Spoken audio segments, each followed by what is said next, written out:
Here are the 4 pages you receive when you download the handbook. For Furniture Arranging Kit, you'll have plain graph paper, a typical living room, an area rug, and furniture cutouts. First of all, measure the width and length of your living room and draw it in on your graph paper. Each square equals 1 foot.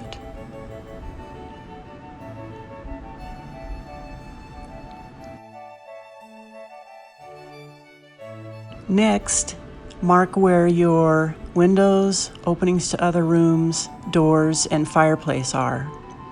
Now go ahead and cut out the area rug. It's always important to have an area rug in the middle of your furniture arrangement. Not only does it help you pick colors out of it to make your entire color scheme, but it also helps you arrange your furniture around a central focal point. You can color in your furniture as well as the area rug. So these are the furniture cutouts that are printed to scale to match the graph. They're a little on the large side, so cut them smaller if you have smaller furniture. But these are the typical pieces of living room furniture. A sofa back table, a sofa, a TV console, and a coffee table, as well as your side chairs. An ottoman for extra seating is always great to have, or as a footstool to one of your side chairs.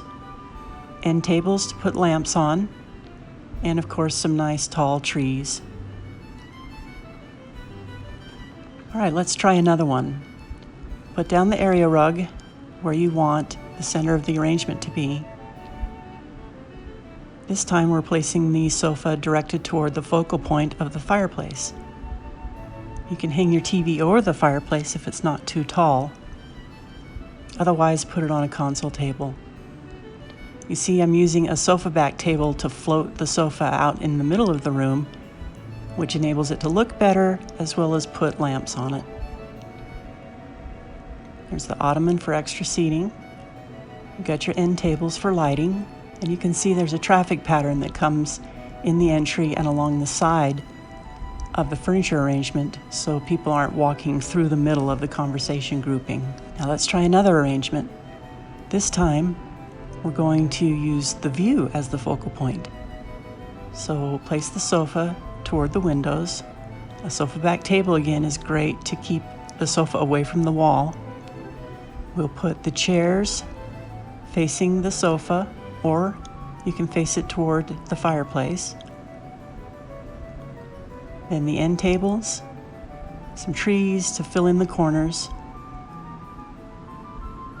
and an ottoman for extra seating to pull up to the table when you have lots of people over. There's the TV on the side or above the fireplace. So this last arrangement might be able to be used for wintertime, where you have the fireplace as the cozy close-up focal point. So I've moved the area rug closer to the fireplace, and I'm arranging the seating group around the coffee table. Again, you're floating the sofa in the middle of the room, so put that sofa back table behind it. With the extra chair and ottoman, you can make a reading nook in the corner of the room. So cut out these furniture pieces, area rug, and make your own furniture arrangement without having to move the furniture first on paper. Have fun.